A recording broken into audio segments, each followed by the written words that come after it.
como creciera el número de los discípulos, hubo murmuración de los griegos contra los hebreos, de que las viudas de aquellos eran desatendidas en la distribución diaria. Entonces los 12 convocaron a la multitud de los discípulos y dijeron: no es justo que nosotros dejemos la palabra de Dios para servir a las mesas. Buscad, pues, hermanos, de entre vosotros, a 7 varones de buen testimonio, llenos del Espíritu Santo y de sabiduría, a quienes encarguemos de este trabajo. Y nosotros persistiremos en la oración y en el ministerio de la palabra. Agradó la propuesta a toda la multitud y eligieron a Esteban, varón lleno de fe y del Espíritu Santo, a Felipe, a Prócoro, a Nicanor, a Timón, a Parmenas y a Nicolás, prosélito de Antioquía, a los cuales presentaron ante los apóstoles, quienes, orando, les impusieron las manos. Oremos. Soberano Dios que estás en lo más alto, en el nombre de nuestro Señor Jesucristo, te damos las gracias por este tiempo de reflexión y de predicación, Señor. Mi vida está ante ti, Padre Dios. En el nombre de Cristo, ten misericordia de mí, Señor, y úsame como un instrumento para predicar tu santa palabra, para ser de bendición, Señor, para tu iglesia, para mis hermanos y hermanas en Cristo Jesús. Te ruego, Padre Dios, que sea tu Espíritu Santo quien nos hable, que no sean mis pensamientos, no sean nuestros pensamientos. Que sea tu Espíritu Santo a través de tu palabra que traiga convencimiento y persuasión, Señor. Ayúdanos, oh Dios, a comprender correctamente tu palabra, reconociendo que tu Espíritu Santo es el intérprete que no puede fallar. Te damos las gracias, Padre, en el nombre de Jesucristo, porque tuyo es el reino, el poder y la gloria por los siglos de los siglos. Amén.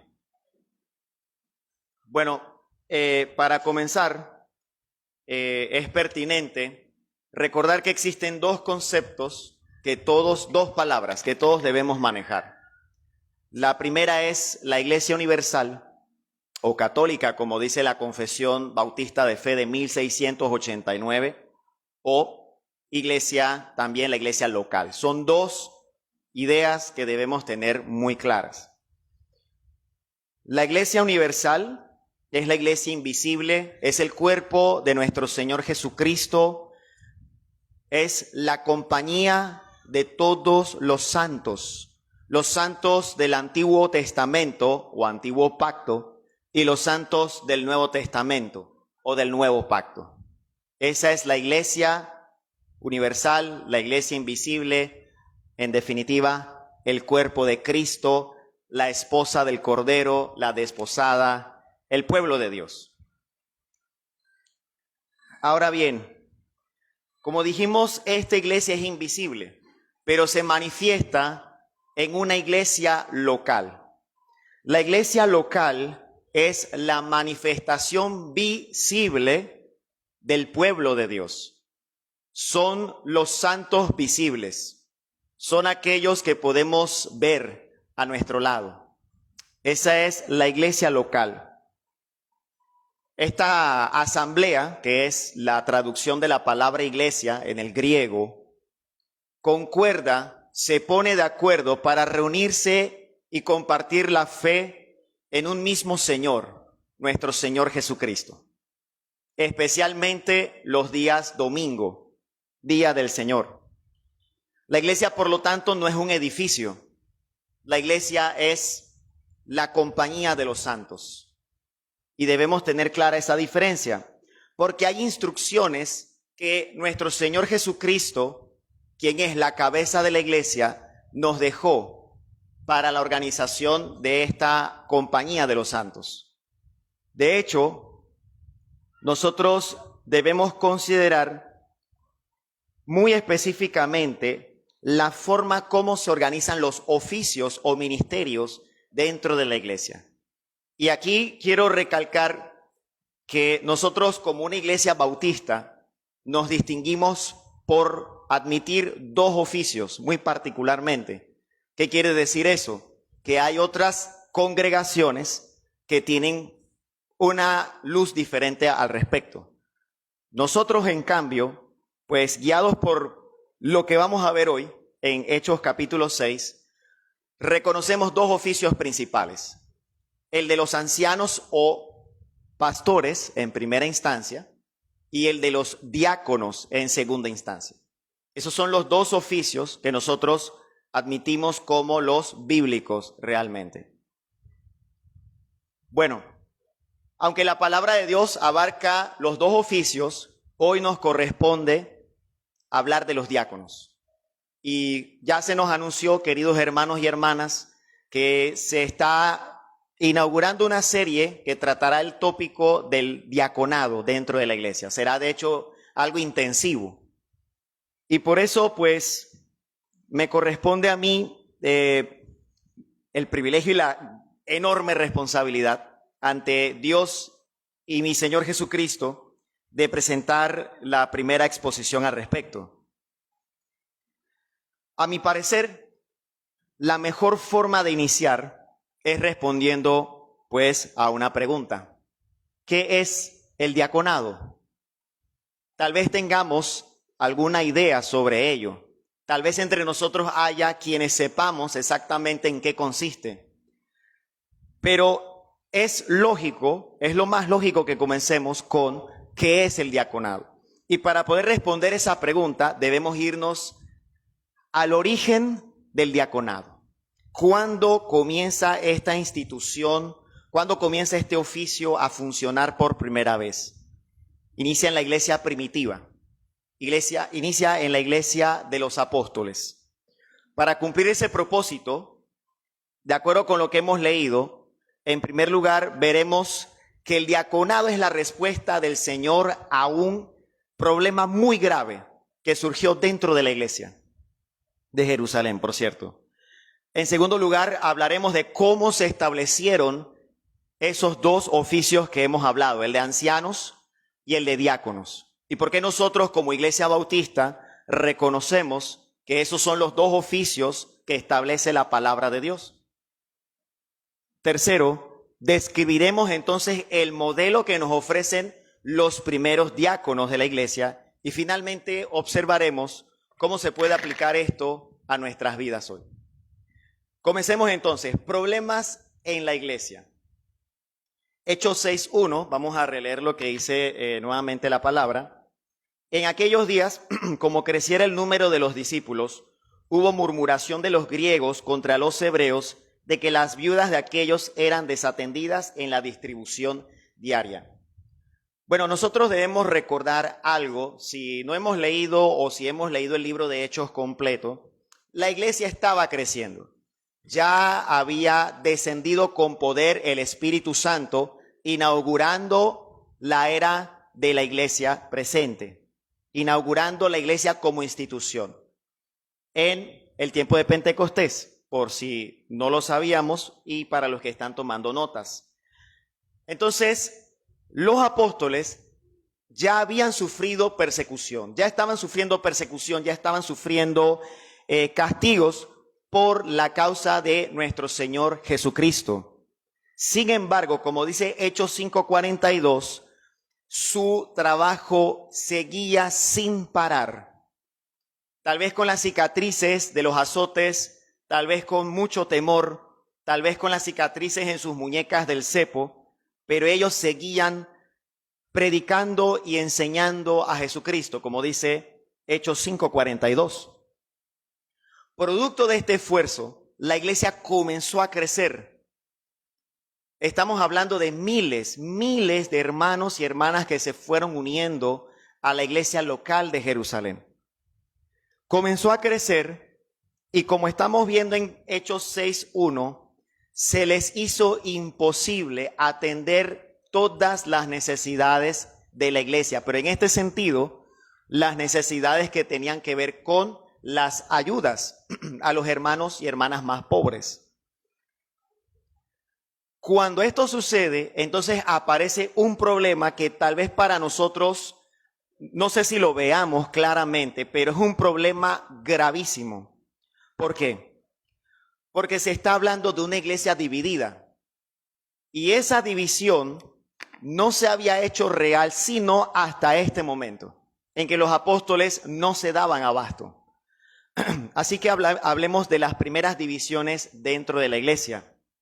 La murmuración que hubo entre griegos contra hebreos se debió, como acabamos de leer, a la mala distribución diaria de las ayudas diarias. Hubo problemas en la distribución. Pero lo primero que nosotros debemos entender aquí, esto es indispensable para comprenderlo. Esta división no era entre judíos y gentiles, que es lo que probablemente parezca que estuviese diciendo el pasaje. Es decir, no era entre cristianos gentiles y cristianos judíos. Esa no era la división que había aquí. En esta etapa de la historia de la iglesia, hermanos y hermanas, la iglesia todavía era 100% judía. Todos los creyentes que estaban en esta iglesia eran judíos étnicos por el momento. Después es que nosotros vemos cómo los gentiles son añadidos por el Señor nuestro Dios. Pero aquí estamos comenzando la historia de la iglesia. Y en ese momento había una gran división que realmente existía en la propia nación de los judíos. Había dos clases de judíos, por resumirlo muy bien. Estaban los judíos que hablaban griego y estaban los judíos que hablaban hebreo. Los judíos que hablaban griego eran los que habían asimilado la cultura griega o helénica. De hecho, una mejor forma de traducir este pasaje en este punto es que hubo murmuración de los discípulos judíos que hablaban griego o helenistas, como lo traduce la Reina Valera SBT, helenistas contra los discípulos judíos que hablaban hebreo o judíos nativos, como traduce la Biblia de las Américas. Entonces, esa es la verdadera naturaleza de esa división. Recordemos que los judíos, o bueno, al menos eso es lo que sucedía sobre todo en ese siglo, los judíos detestaban todo aquello que fuera gentil. Alfred Edersheim, un académico que habla sobre el tema, de cómo eran los tiempos de los judíos en la época del Señor Jesús, afirmaba que si un judío caminaba por una calle que era transitada por gentiles, él tenía que limpiarse los pies, o mejor dicho, limpiarse el polvo de los pies. ¿Por qué? Porque sus pies se habían contaminado con un camino gentil. Ellos no podían comer de la misma mesa o a la misma mesa con un gentil. Así que el desprecio que estos judíos sentían por los gentiles era grande. Por ende, yo creo que ya podemos imaginar lo que los judíos hebraístas, o sea, los que hablaban hebreo, sentían con aquellos judíos que habían abrazado la cultura griega. ¿Por qué tenemos estas dos clases de judíos? Bueno, eso lo podemos ver en la historia de los profetas menores, sobre todo Malaquías, Zacarías. Podemos ver la historia de Esdras y Nehemías. Cuando los judíos regresaron del cautiverio de Babilonia, ellos se formaron como una especie de provincia en ese momento, el imperio persa.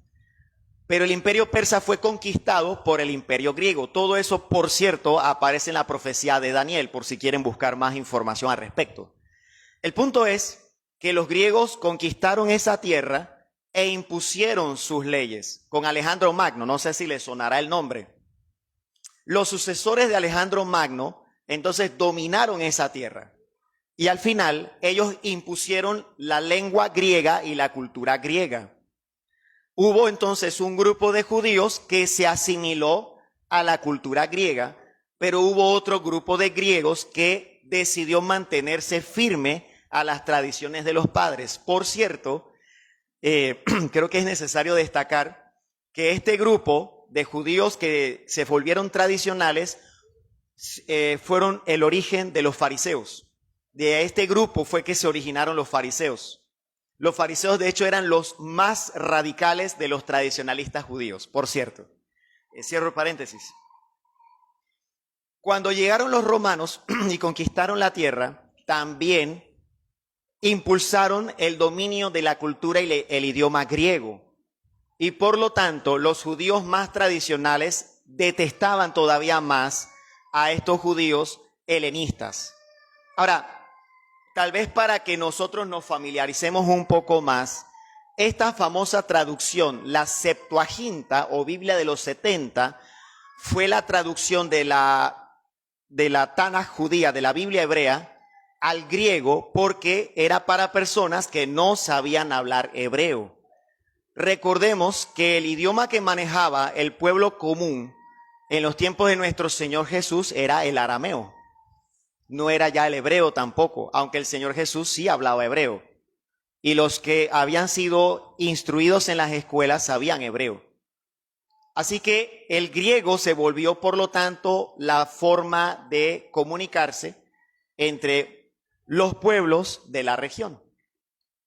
Ese odio, esa división profunda que había en la nación judía, se trasladó entonces a la iglesia de Jerusalén. Y ahí es donde viene este problema. O sea, el problema es más profundo de lo que aparenta.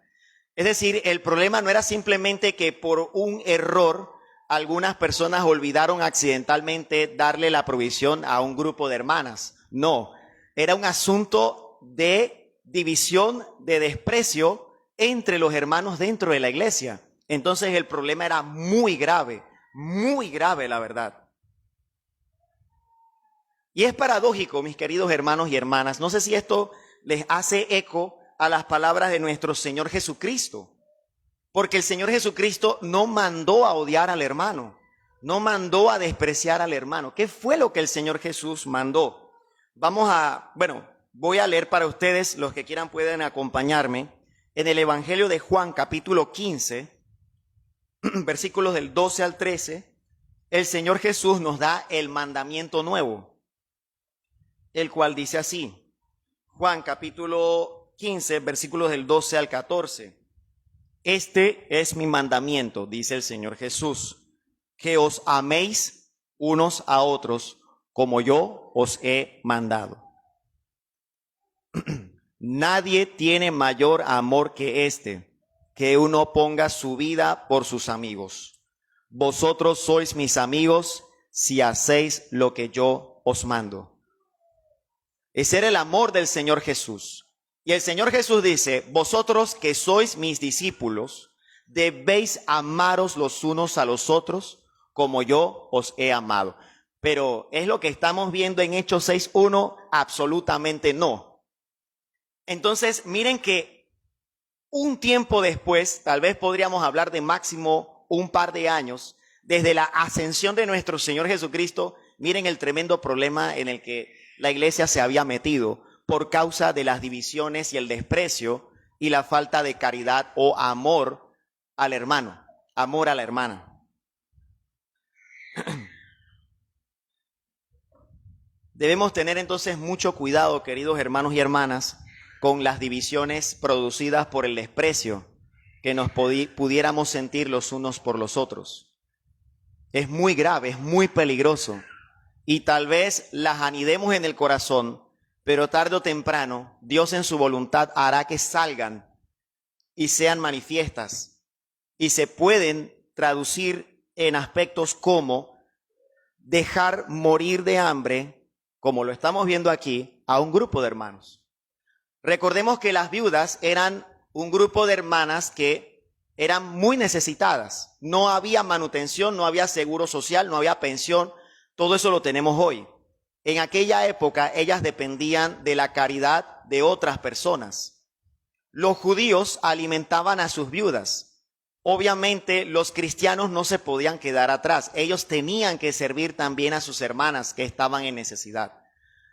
Por lo tanto, este problema fue tan grande que ellos estaban dejando a las viudas sin su manutención diaria, sin su comida.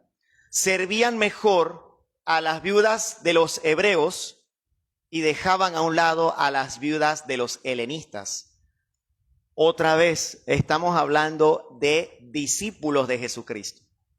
Entonces, el problema era muy grave. Era el reflejo entonces de las profundas divisiones que había dentro de la iglesia.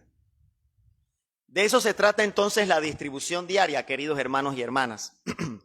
Distribución diaria era una ayuda, una manutención, era un dinero que se le daba de hecho a los hermanos más pobres. Y esto lo tenemos en Hechos 4, del 34 al 35. Allí se nos dice cuál es el origen, de dónde provenían estos fondos. Hechos 34 al 35, dice así la palabra de Dios. Así que no había entre ellos ningún necesitado. Ningún necesitado. ¿Por qué? Porque todos los que poseían heredades o casas, las vendían y traían el precio de lo vendido y lo ponían a los pies de los apóstoles y se repartía a cada uno según su necesidad. Voy a subrayar eso. Y se repartía a cada uno según su necesidad. Y de repente, Hechos 6:1. Las viudas de los helenistas se quedaban sin su distribución diaria. Se estaban muriendo de hambre. Ahora, es interesante, no sé si alguien se estará preguntando, pero ¿qué tiene que ver todo esto con el tema del diaconado? Bueno, damas y caballeros, esta es la primera aparición de la palabra diaconado en el original griego. Cuando dice Hechos 6:1, distribución diaria, ahí la palabra distribución en el griego es diaconía. Es la primera vez que aparece la palabra en este contexto en particular. Así que sí tiene que ver absolutamente con el tema que nos atañe en este momento, realmente. Por eso es que algunas Biblias lo traducen como servicio diario o ministerio diario, porque traducen más literalmente la palabra diaconía o diaconado. Por lo tanto, para entender un poco mejor, podríamos leer el pasaje Hechos 6:1 de esta forma. En aquellos días en que el número de discípulos estaba creciendo, hubo murmuración de los discípulos judíos que hablaban griego, o sea, los helenistas, contra los discípulos judíos que hablaban hebreo, porque las viudas de los helenistas eran desatendidas en el servicio diario, en el servicio a las mesas. Esa es la manera como debemos entonces leer ese pasaje de Hechos 6:1 de acuerdo con el griego original. Ahora, está el problema, pero gracias a Dios, el Señor inspira a los apóstoles para brindar una solución a la iglesia. Así que vamos con la segunda parte, el establecimiento de los dos servicios dentro de la iglesia local. Vamos a releer Hechos 6 del 2 al 4. Dice así. Entonces los 12, o sea, los apóstoles de Jesucristo, convocaron a la multitud de los discípulos y dijeron, no es justo que nosotros dejemos la palabra de Dios para servir a las mesas. Vamos a quedarnos ahí. Los apóstoles tenían una responsabilidad, tenían un oficio básico y primario. Era la predicación de la palabra. Y de hecho es interesante porque en el griego, aquí también se utiliza la palabra diaconía. O sea, el servicio, recordemos que diaconía, diaconado significa servicio o ministerio. Entonces, los apóstoles estaban dejando a un lado el servicio de la palabra de Dios. Ellos estaban ayudando en la distribución del auxilio económico. Era como vimos el dinero para la compra de alimentos. Ellos estaban en eso. Pero aquí lo que estamos viendo es que se les salió de las manos a los apóstoles. No se daban abasto. Ellos tenían la principal responsabilidad del servicio de la palabra. Y por lo tanto es por eso que ellos dicen, no es justo que nosotros dejemos la palabra de Dios, que era su responsabilidad u oficio primario, básico, para servir a las mesas. Ojo, no estamos hablando de que los apóstoles y por extensión y aplicación actual los ancianos de la iglesia no se van a dedicar al servicio del apoyo al hermano necesitado. No estamos hablando de eso, sino que la responsabilidad y el oficio primario y básico de los ancianos, tal cual los apóstoles en este momento, es el servicio de la palabra de Dios. Pero luego dicen, no es justo que dejemos la palabra de Dios para servir a las mesas. Ahí está el segundo diaconado, el segundo servicio o ministerio de la iglesia, el servicio a las mesas. Eran mesas literales, por cierto, mesas de comer. Creo que eso es importante que lo entendamos. No era cualquier mesa, era una mesa literal. Así que hablemos brevemente del servicio de la palabra. Bueno, ya vimos que en Hechos 5:42 se nos revela que el ministerio principal de los apóstoles era la predicación y la enseñanza de la palabra de Dios. Es decir, ellos se dedicaban concentradamente a enseñar y predicar la palabra de Dios. Al ser un momento tan temprano en la iglesia, Hechos 6, habían pasado algunos cuantos años, probablemente, desde la ascensión de Jesucristo, máximo realmente, no estamos seguros. Ellos también se estaban dedicando al servicio de las mesas. Ellos también estaban distribuyendo, como vimos en Hechos 4, estaban distribuyendo los dineros para el apoyo a las viudas y a los necesitados de la iglesia. Pero cuando la iglesia comenzó a crecer, como dijimos, no se dieron abasto, no podían. Humanamente hablando, no podían hacerlo. ¿Por qué? Porque esa era una obra no pequeña.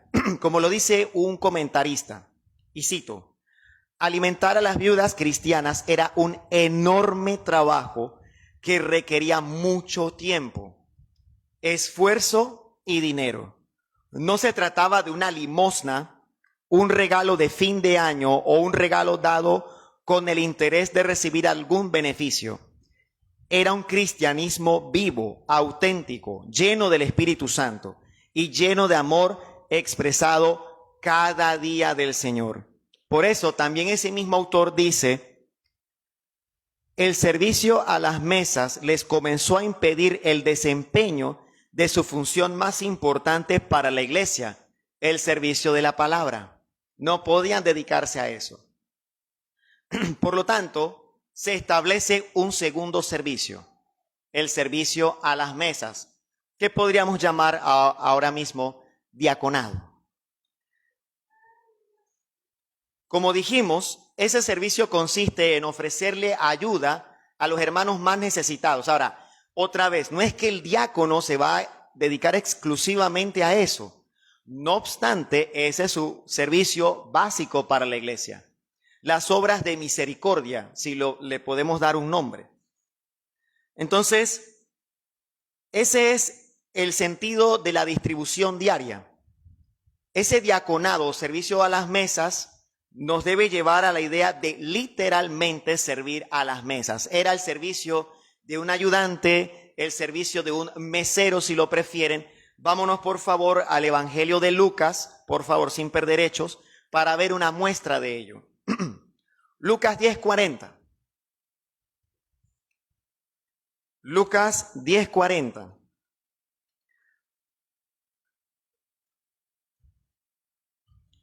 Dice Lucas 10:40. Pero Marta se preocupaba con muchos quehaceres y acercándose dijo, Señor, ¿no te da cuidado que mi hermana me deje servir sola? Dile pues que me ayude. Ese servir es literalmente, ¿qué estaba haciendo Marta? Sirviendo a las mesas. Entonces, esta palabra que aparece aquí también es diaconía. Entonces, la palabra diaconía, en su sentido básico, es servir a la mesa. Por eso se traduce como atención a la mesa, provisión para el sostenimiento físico o supervisión de las comidas. Se puede entender este servicio que habla Hechos 6:1 como literalmente proveer de comida a las viudas pobres de la iglesia. O sea, miremos la gravedad, regresando al 1, la gravedad del problema. Eran hermanas en Cristo que estaban siendo dejadas sin ningún tipo de auxilio porque eran despreciadas solamente por hablar griego. Eso era todo. Así que hay dos clases de oficios. Si a mí me preguntaran, con el permiso de la audiencia, si a mí me preguntaran cuál sería el pasaje, Luis, tú como bautista, para explicar por qué los bautistas creen en solamente dos oficios, yo agarraría este como mi primer caballito de batalla. Hechos 6, del 1 al 6. ¿Por qué? Porque claramente se establecen los dos servicios de la iglesia. El servicio a la palabra y el servicio a las mesas. Clarito. Se aplica una navaja de Occam, es decir, voy por lo más simple. La explicación más simple usualmente es la correcta. Gloria a Dios porque el Espíritu Santo no nos dejó sin luz al respecto. Ahora, más adelante en la historia de la iglesia y en los libros del Nuevo Testamento, veremos otras instrucciones de otras funciones que también desempeñarán los diáconos. Pero el principio, el espíritu del diaconado es el amor al prójimo. Es el servicio o el don de misericordia. Ese es como el requisito principal, además de otros, como veremos dentro de un momento. Así que los ancianos, o los apóstoles, mejor dicho, que aquí estaban funcionando como ancianos, y ahora explico por qué hablo así, era de gobernar la iglesia y de alimentarla, si podemos usar la metáfora, con la palabra de Dios. Ese era el pan que tenían que llevarles a las mesas de los hermanos. El pan de la palabra de Dios. Entonces, los otros hermanos, los diáconos, ellos tenían que dedicarse concentradamente al servicio de las ayudas diarias para las hermanas y los hermanos que estaban en necesidad. ¿Por qué digo esto? De que ellos eran los ancianos o líderes de la iglesia. Bueno, para que lo anoten los que están anotando, que recuerden los que han leído y que sepan los que no saben, es hasta Hechos 15 que nosotros encontramos que en la iglesia de Jerusalén hay ancianos establecidos. Y de hecho ahí se menciona un nombre, Jacobo, el hermano del Señor. Jacobo se cree que fue uno de los primeros ancianos de la iglesia de Jerusalén. Debemos tener claro eso. La historia, perdónenme el paréntesis, la revelación bíblica es progresiva. Va de menos a más. Entonces nosotros no debemos dejar a un lado esa progresión histórica, sobre todo porque el libro de Hechos, ¿qué clase de discurso es el libro de Hechos? Es un discurso narrativo, es una historia, es una narración. Por lo tanto, Lucas, tal cual vimos en su evangelio, él tiene la particularidad de darnos fechas, datos y marcas de tiempo muy específicas. Y por ende todo esto lo debemos considerar en un orden cronológico, es decir, día tras día, semana tras semana, año tras año, calendario. Cerremos el paréntesis. Ahora bien, ¿qué hicieron los apóstoles? Dice Hechos 6:2 que ellos convocaron a la multitud de los discípulos. ¿Qué quiere decir eso? Ellos llamaron a la iglesia, llamaron a los miembros de la iglesia, y esa es otra característica que nos distingue a nosotros como bautistas de otras congregaciones. Nosotros como bautistas, a partir de pasajes como este, también creemos en el gobierno congregacional. En ese sentido, que la congregación elija a sus oficiales. Tal cual pues nos dice Hechos y otros pasajes que hacía la iglesia primitiva. Nosotros entonces nos distinguimos en ese sentido. Por si alguien se preguntaba. Por eso es que ellos llaman a la iglesia. ¿Y de dónde salieron los candidatos a los diáconos? Dice Hechos 6:2 que de entre ellos mismos. Hechos 6:3. Buscad pues, hermanos, de entre vosotros. ¿Quiénes eran vosotros? Los miembros de la iglesia de Jerusalén. Ellos no se fueron hasta, no sé, Babilonia o hasta Persia. Ellos no se fueron hasta la Hispania ni a Roma para buscar a los diáconos. Los candidatos estaban ahí mismo, en medio de ellos. Es decir, que los diáconos eran candidatos que pertenecían a la iglesia de Jerusalén, a la iglesia local de Jerusalén. Y en este sentido, los ancianos o pastores pueden proponer candidatos a diáconos. ¿Por qué? Porque ellos también son miembros de la iglesia. Ellos también pueden proponer sus candidatos. Pero lo que vemos aquí, el principio, es que los apóstoles no impusieron a los candidatos. Por lo tanto, los ancianos no impondrán a los candidatos, los podrán sugerir, pero no los podrán imponer. Ahora, ¿por qué hablo en estos términos? Porque desafortunadamente en muchas iglesias hoy, incluso iglesias que se llaman a sí mismas congregacionales, los pastores imponen a sus candidatos por diversas razones. A veces es porque son candidatos que siempre en teoría acuerparán las decisiones que se tomen dentro de la iglesia y por parte del pastorado. Pero a veces, bueno, nosotros sabemos que somos humanos. Errar es de humanos. Nosotros no somos infalibles. Por eso el Señor nos ha dado la protección del hermano que está a nuestro lado. Los ancianos nos protegen a nosotros y nosotros protegemos a los ancianos. Así de simple. Por eso es que muchas veces no podemos simplemente decir siempre que sí porque sí. A veces el Señor nos da una luz que nos indica que es una luz amarilla. Y en este caso la congregación actúa como esa luz amarilla. Lamentablemente ese no es el caso dentro de muchas iglesias hoy. Se imponen tal cual lo vemos en la política mundana, tal cual lo vemos en la asamblea legislativa de muchos países, en muchos conceptos que todos nosotros entendemos, tal cual se imponen los candidatos a diáconos hoy en muchas iglesias. Favoritismo, nepotismo y otra serie de males. Por eso estamos hablando en estos términos, queridos hermanos. Tenemos que protegernos de estas cosas, porque ahí es donde se mete el diablo. Ahí es donde le damos lugar al diablo, haciendo eco de las palabras del apóstol Pablo. Ahora, es en última instancia entonces que la iglesia como congregación elige a, en este caso, los diáconos, como vamos a ver dentro de un momento en Hechos 6:5. Ahora, otro punto a destacar aquí son los requisitos del diácono. Y que el Señor me ayude porque en verdad a veces hay mucho que corregir. Y bueno, el Señor ha dispuesto que en ese sentido yo sea el primero en la playa o el primero en saltar del avión en paracaídas. Que el Señor me ayude, de verdad, y tenga piedad. ¿Cuáles eran los requisitos de los diáconos? No era un asunto de aptitud.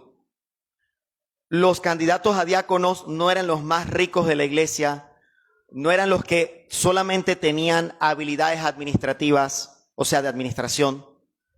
No eran simplemente los que eran más risueños, los más joviales. No eran, como decimos, los que, como dice el poeta, panameño siempre dices que sí, no eran esos. Ese no era el requisito de los diáconos. Tampoco eran ni los más antiguos en edad, ni tampoco los más antiguos en membresía. Esos no son requisitos para el diaconado.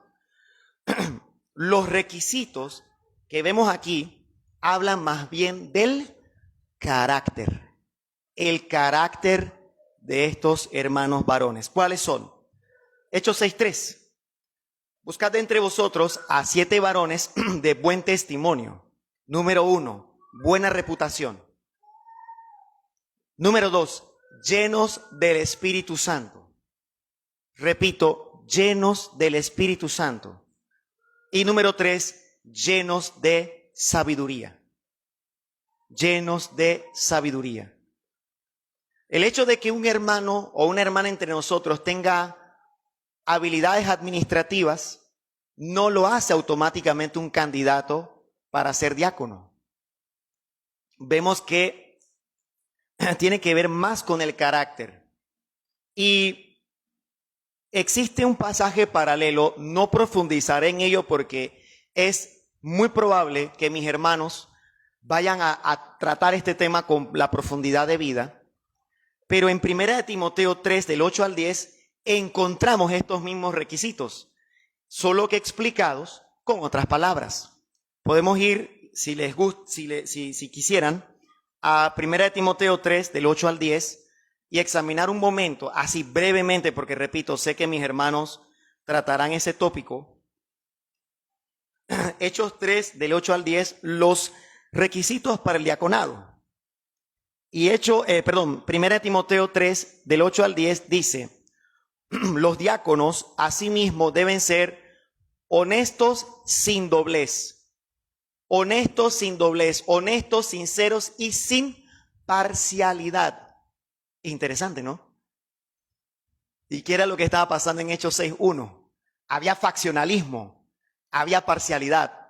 ¿Y qué decía el apóstol Pablo? No deben ser faccionalistas, no deben ser sectarios, deben ser honestos y sin doblez,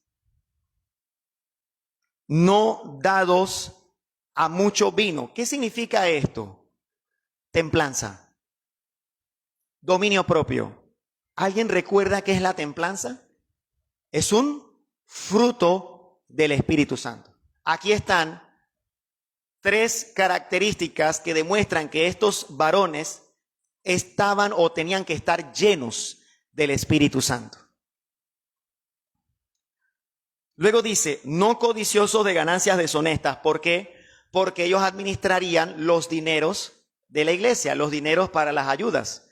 Así que ellos no podían ser codiciosos de ganancias deshonestas. Y luego dice que guarden el misterio de la fe con limpia conciencia. O sea, no podían ser culpables de herejías ni de desviaciones de la sana doctrina. Ellos, de hecho, debían pasar la prueba para ver si son o eran irreprensibles, como dice 1 Timoteo 3:10. Ellos tenían que ser sometidos a prueba. Y aquí vemos las otras 2 características de Hechos 6. Lleno de sabiduría, la sabiduría de la palabra, ¿no? Sabemos que el principio de la sabiduría es el temor a Jehová y el principio de la inteligencia es apartarse del mal. Y luego de buen testimonio. Ellos tenían que tener buena reputación de los hermanos de la iglesia.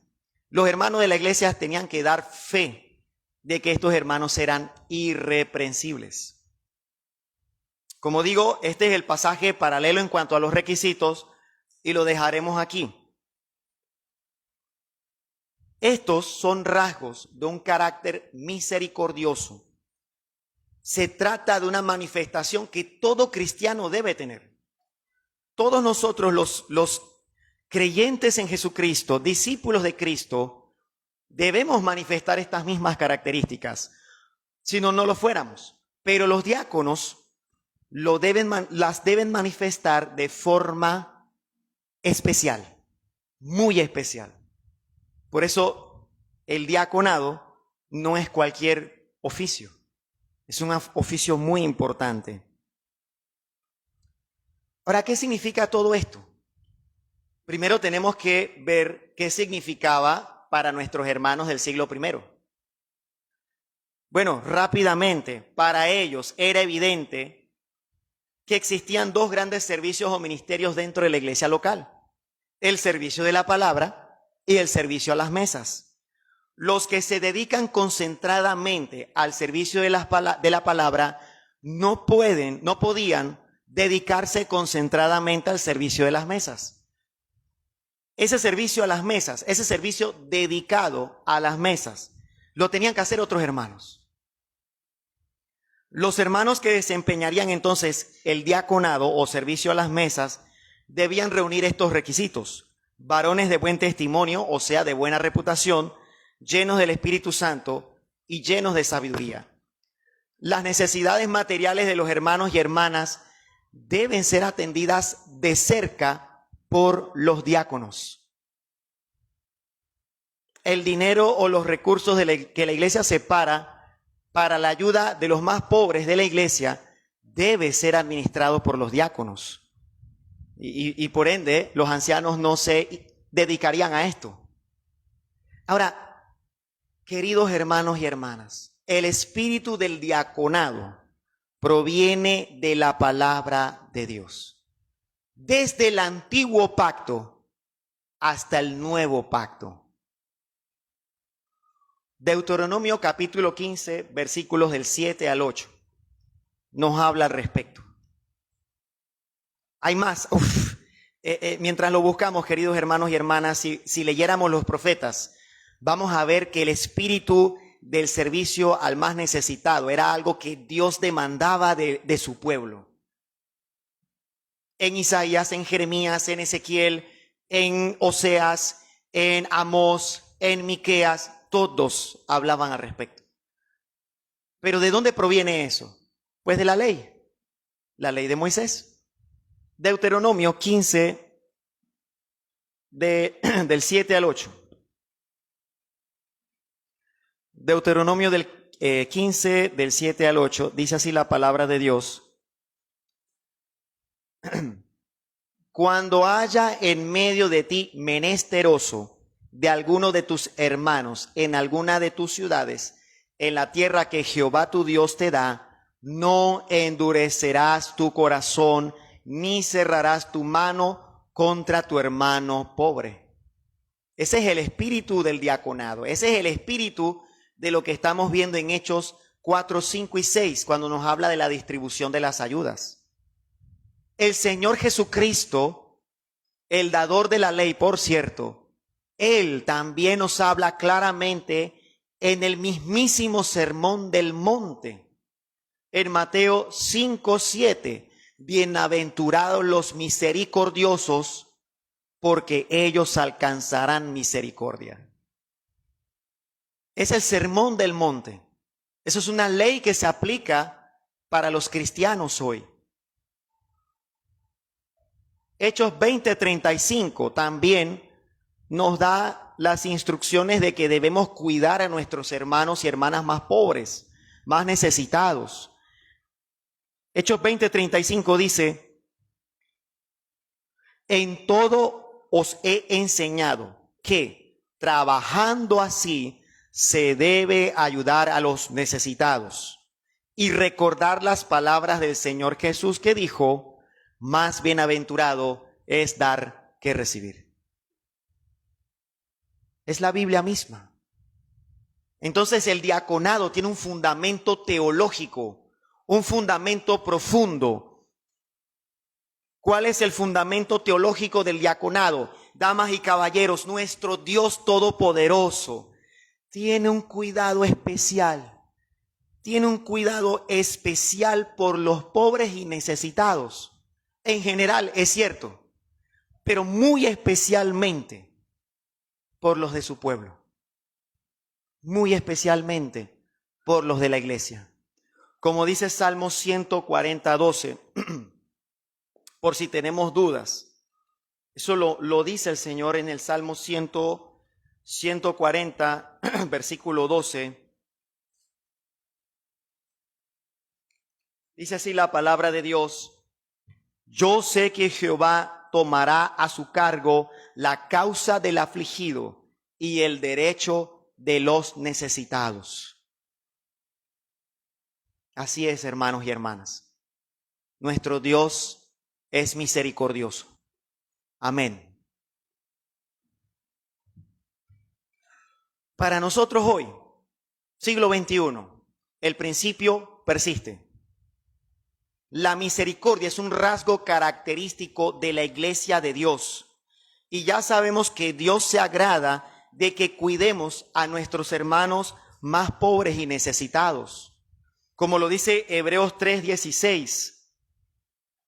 En Hebreos 13:16 dice así: y de hacer bien y de la ayuda mutua no os olvidéis, porque de tales sacrificios se agrada Dios. También es para nosotros hoy este principio. Dios se agrada que nosotros cuidemos a nuestros hermanos más débiles, a nuestros hermanos más pobres.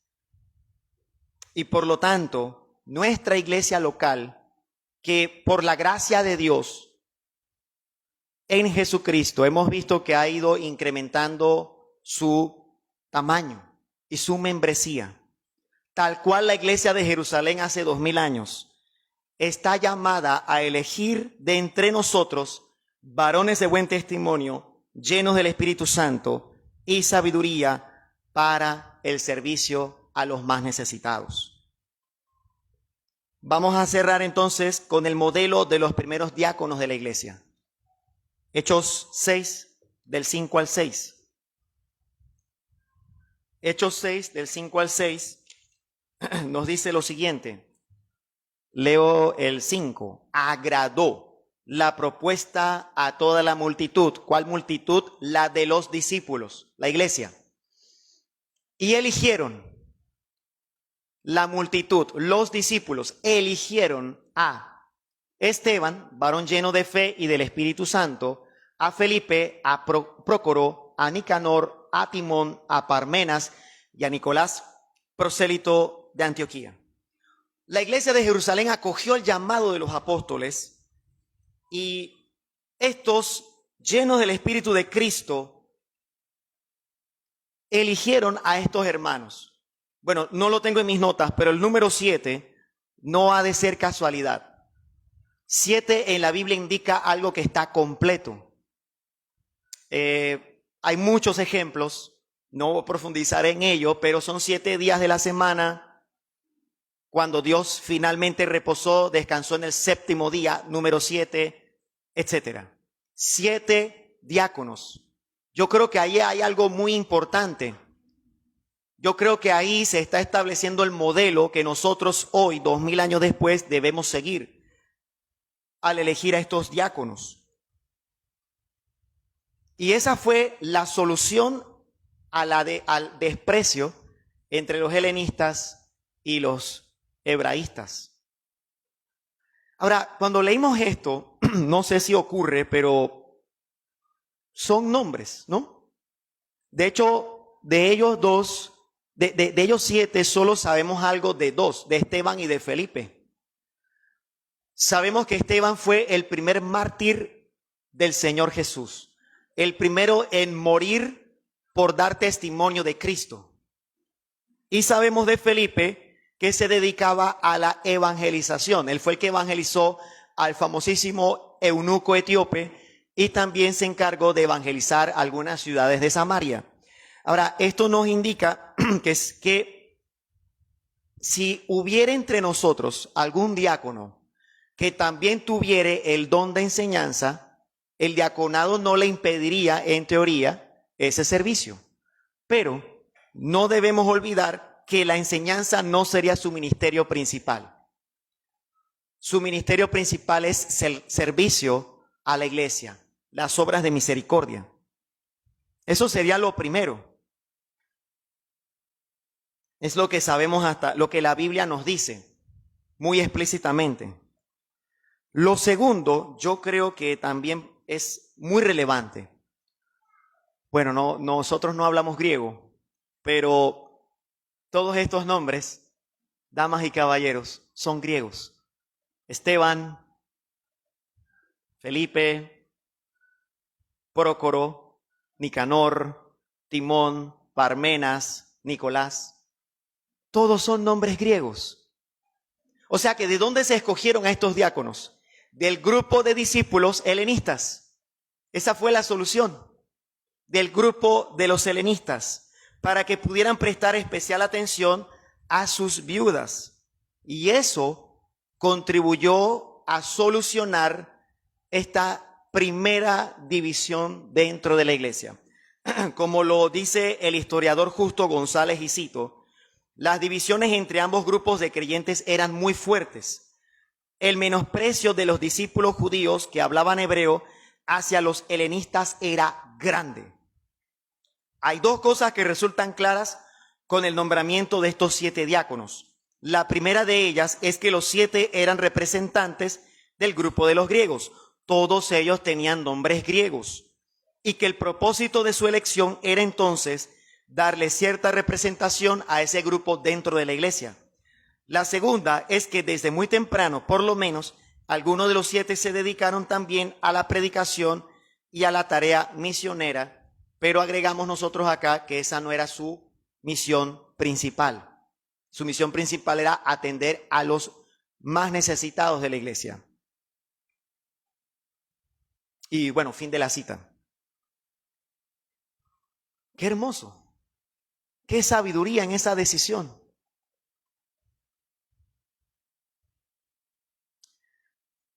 Ahora, el versículo número 6 nos dice que la iglesia presentó a estos 7 varones a los discípulos y los discípulos oraron por ellos imponiéndoles las manos en la cabeza. Ese es el reconocimiento público de que a partir de ese momento estos 7 hermanos se dedicarían a la diaconía de las mesas o al diaconado como lo conocemos hoy.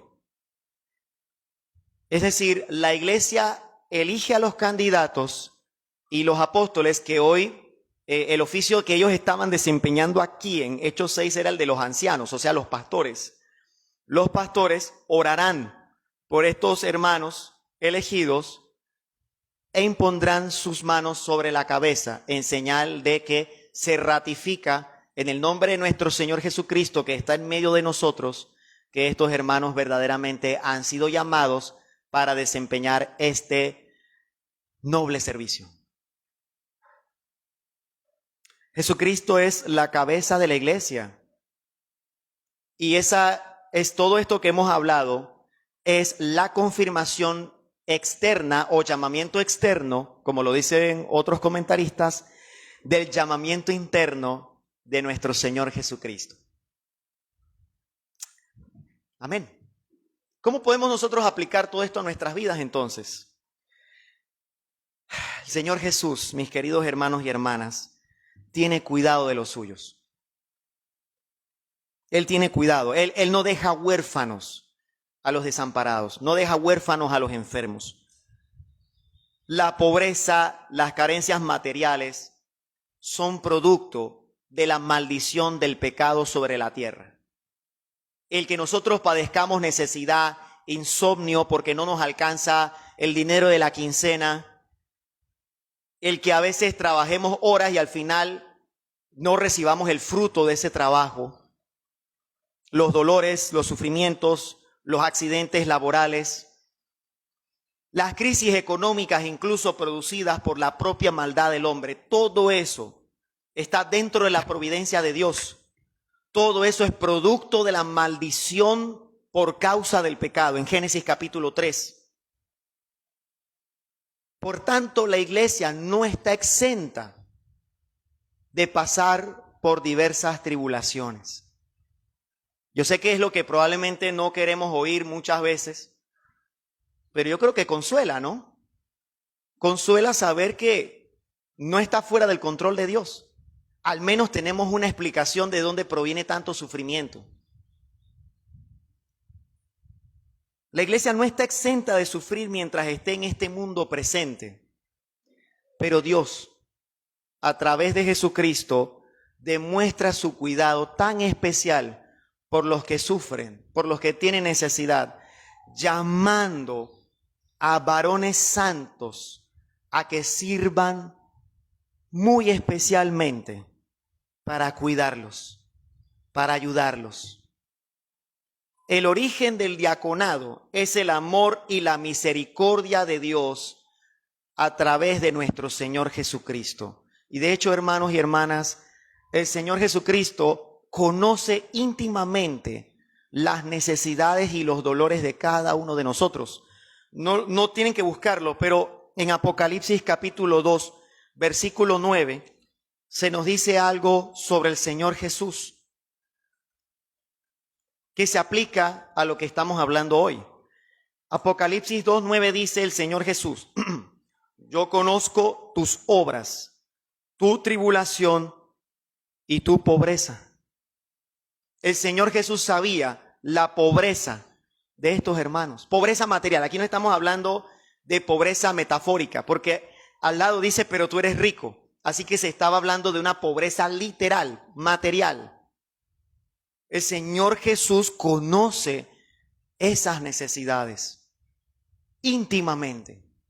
Él no las ha abandonado, Él no nos ha dejado tirados en la calle ahí. No, Él las conoce. Él las conoce, hermanos y hermanas. Por eso Él designa a un equipo especial de hermanos para ello.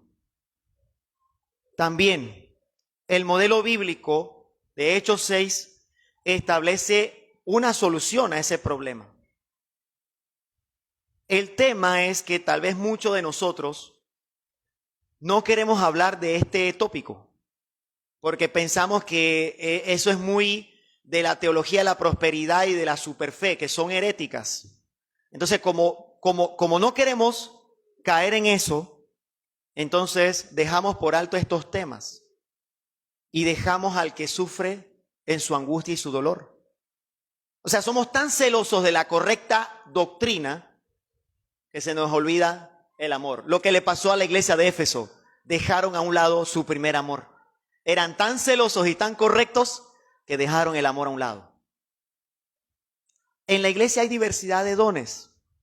Cada hermano, que por cierto tiene el Espíritu Santo, si no, no fuera hermano, tiene al menos un don.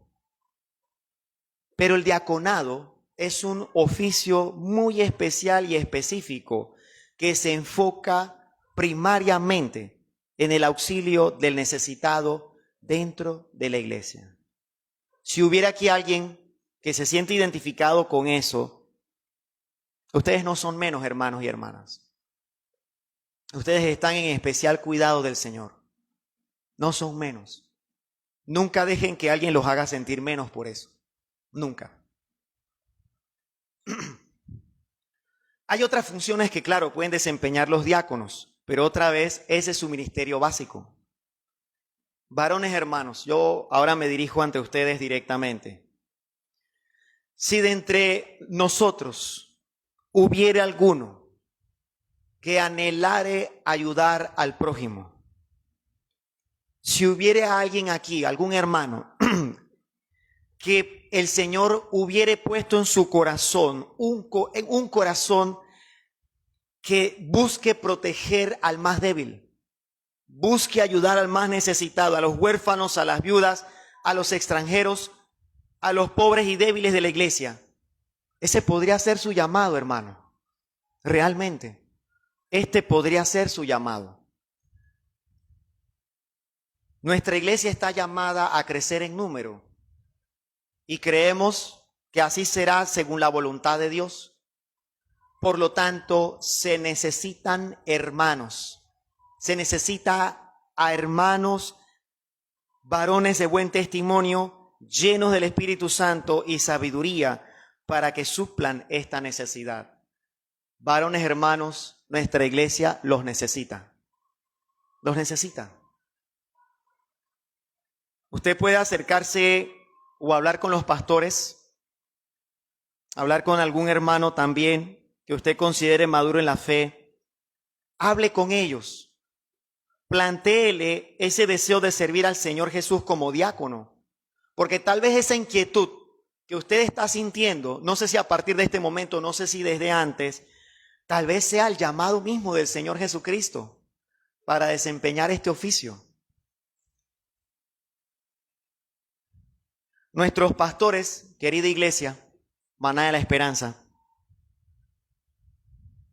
nuestros pastores nos están convocando a que elijamos de entre nosotros a diáconos. Oremos, esa es nuestra responsabilidad, queridos hermanos. Oremos por esto, porque las necesidades son bastantes. Hay mucha necesidad.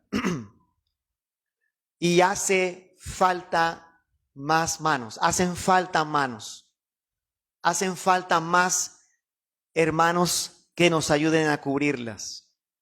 Hechos 6, del 1 al 6, nos ha mostrado que esta es la voluntad de Dios para las iglesias de Cristo. Puede ser que ese sea su llamado, querido hermano. No olvidemos, Iglesia Maná de la Esperanza, que el Señor recompensará, dice, hasta el vaso de agua fría que le hayamos dado a un hermano nuestro. Le dimos a un hermano un vaso de agua fría, eso no va a quedar como si no fuera nada.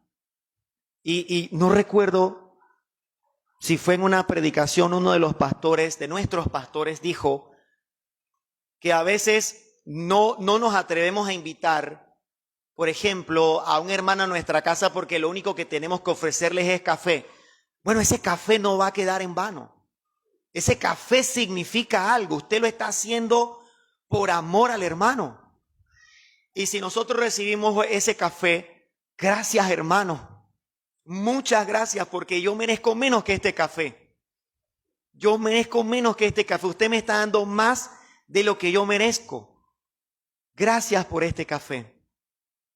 El Señor Jesús dice que no quedará sin recompensa. Por lo tanto, no nos cansemos de hacer el bien entre nuestros hermanos. Por ejemplo, nosotros recogemos ofrendas para el almuerzo de la coinonía. Es nuestro equivalente a la diaconía del Nuevo Testamento, al menos en parte. Demos la ofrenda, hermanos. No dejemos de darla. Sacrifiquemos un poco más. De hecho, ese dinero que recibimos no es ni siquiera de nosotros. Es de Dios. Dios mismo. Entreguemos, santifiquemos una parte. Seamos generosos. Seamos magnánimos con nuestros hermanos. Generosos con ellos. Porque tal vez no veamos la recompensa hoy. Tal vez, puede que sí, pero puede que no. Pero en el día final, cuando nuestro Señor Jesucristo regrese otra vez, cuando venga el reino de Dios en toda su plenitud, no quedaremos sin recompensa. Cuando el Señor Jesús venga nuevamente. Así que no nos cansemos, hermanos, de hacer el bien entre nosotros, de ayudarnos entre nosotros. El Señor Jesucristo viene verdaderamente otra vez y cuando Él venga en su reino, Él traerá su recompensa con Él. Ahora, si hubiera aquí en medio de nosotros alguien que pues no conoce al Señor Jesús todavía, tal vez usted no ha creído en el Señor Jesucristo, no se ha arrepentido de sus pecados. El amor del que nosotros hemos hablado en Hechos 6 hoy, no proviene de nosotros. Eso no proviene de nuestro temperamento. Aunque tal vez en nuestro temperamento unos seamos más generosos que otros. Pero este amor no es ese amor. Este amor es el amor de Dios. Es Cristo en nosotros. Nada más. Absolutamente nada fuera de Cristo. Es Jesucristo habitando en su espíritu en medio de nosotros. Todo esto que hemos hablado, que suena ideal, que suena hermoso y que ocurrió aquí en la iglesia de Jerusalén y que nosotros estamos persiguiendo en imitar en este momento, todo proviene de Jesucristo que está en medio de nosotros. Todos nosotros de alguna forma hemos sido egoístas, insensibles, menospreciamos a nuestro prójimo, tal vez no de los labios para afuera, pero sí en el corazón. Éramos hipócritas muchas veces cuando ayudábamos al prójimo, porque queríamos el aplauso de los demás, o incluso nuestro propio aplauso, porque a veces hacemos eso, soli Deo gloria, pero en nuestro corazón nos estamos aplaudiendo a nosotros mismos. Incluso llegamos a ese extremo de ser tan egocéntricos. Dios odia la hipocresía.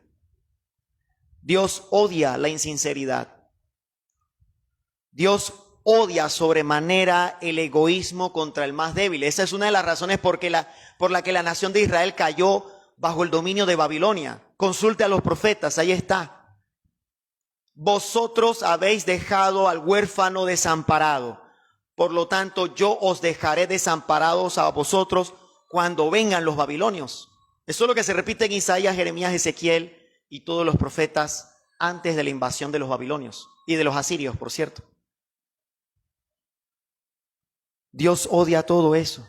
Por lo tanto, todos éramos pecadores, querido amigo, bajo la ira de Dios. Eso era lo que nosotros merecíamos, la ira y la maldición de Dios por nuestros pecados. Pero nuestro Dios tuvo misericordia de nosotros. Nos concedió el deseo de arrepentirnos de nuestros pecados, el deseo de mortificar nuestros pecados, de cargar nuestra cruz y seguir a Cristo día tras día, hasta que entremos a la tierra prometida.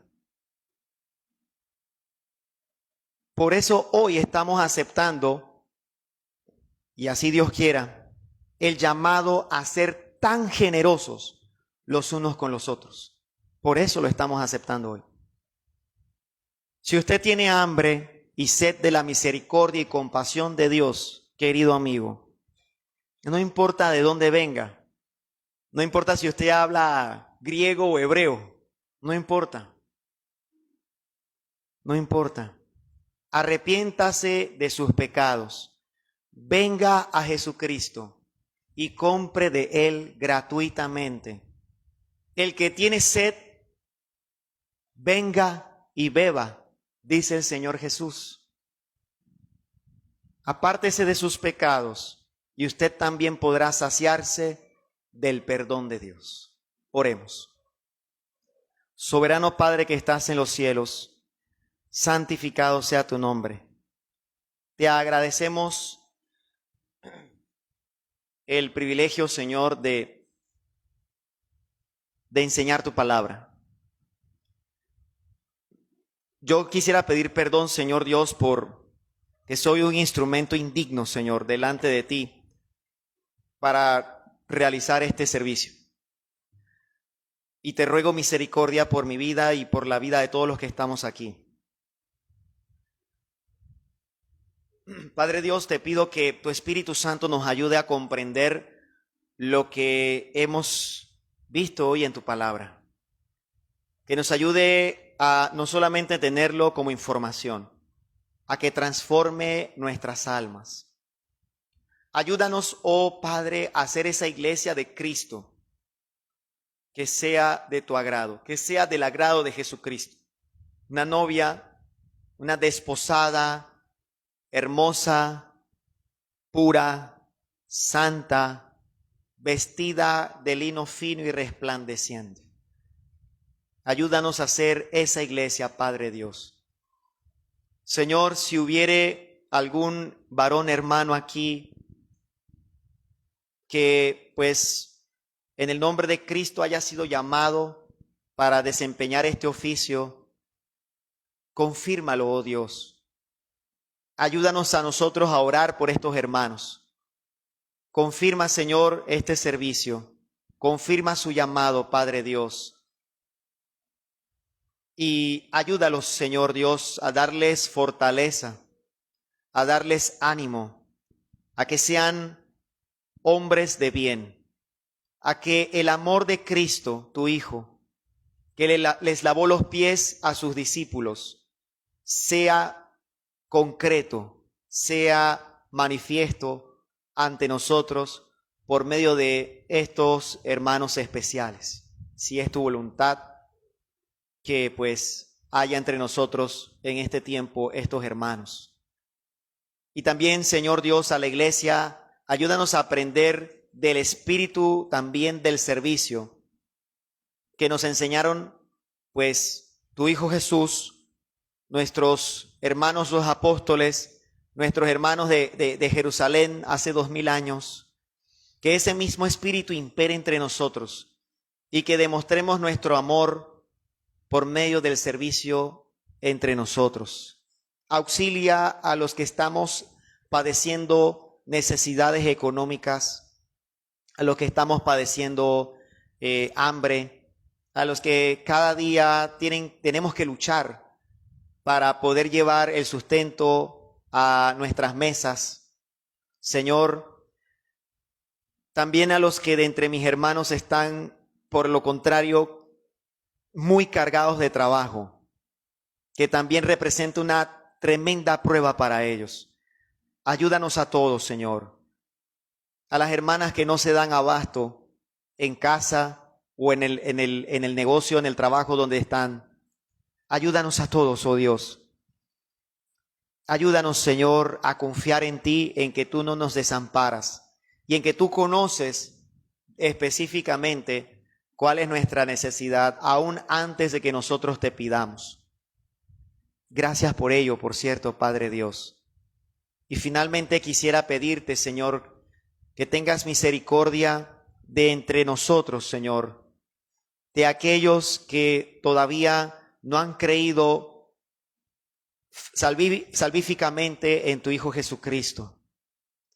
Concédeles, oh Dios, la fe verdadera y el arrepentimiento de sus pecados, para que ellos también puedan venir a Jesucristo y ellos también puedan, Señor, como dice el salmista, saciarse junto con nosotros en la mesa de Dios, en aquellos verdes pastos delicados y en aquellas aguas de reposo, cuando venga tu Hijo en tu reino, Señor. Te damos las gracias por todo esto, Padre Dios, en el nombre de Jesucristo, porque tuyo es el reino, el poder y la gloria por los siglos de los siglos. Amén. Dios les bendiga.